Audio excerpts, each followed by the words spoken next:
జగిత్యాల పట్టణంలోని యువకులు ఇతర రాష్ట్రాలకు వెళ్లి ప్రభుత్వ నిషేధిత గంజాయి సేవిస్తూ కొనుగోలు చేసి జగిత్యాల పట్టణంలో విక్రయిస్తుండగా పట్టుకున్న టౌన్ పోలీసులు. జగిత్యాల జిల్లా ఎస్పీ శ్రీ అశోక్ కుమార్ ఐపీఎస్ ఆదేశాల మేరకు జగిత్యాల డీఎస్పీ శ్రీ పురుషోత్తం రెడ్డి పర్యవేక్షణలో మాదక ద్రవ్యాల నిర్మూలన కోసం జగిత్యాల పట్టణ పోలీసులు నిరంతరం ప్రత్యేక నిఘా కొనసాగిస్తున్నారు.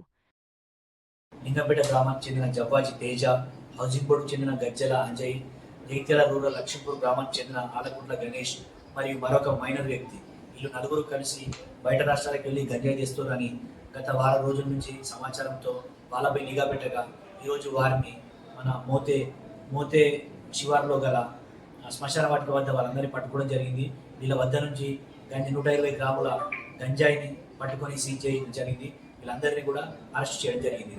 ఎవరైనా మీ యొక్క పిల్లలు కానీ ఎవరైనా బయట రాష్ట్రాలకు టూర్లు వెళ్తున్నామని చెప్పి వెళ్తుంటే తల్లిదండ్రులు అందరూ కూడా వాళ్ళను జాగ్రత్తగా గమనించి మీరు బయట టూర్కి వెళ్తున్నారా లేదా ఏదైనా గంజాయి కొరకు వెళ్తున్నారా అని తల్లిదండ్రులు వాళ్ళని గమనించాలని కోరుకుంటున్నాను. ఇదే విధంగా ఎవరైనా ఇలా ఇల్లీగల్గా గంజాయిని స్మగ్లింగ్ చేయాలని, గంజాయిని కొన్నా అమ్మినా ఇతరులకు సప్లై చేసినా దీనిపైన ఎవరైనా చేసినట్లయితే వారిపైన కఠిన చర్యలు తీసుకోబడతాయి. వీళ్ళ మీద సస్పెక్ట్ షీట్లు కూడా ఓపెన్ చేస్తున్నాను. ఇది అందరూ కూడా గమనించాలని కోరుతున్నాను. Thank you very much.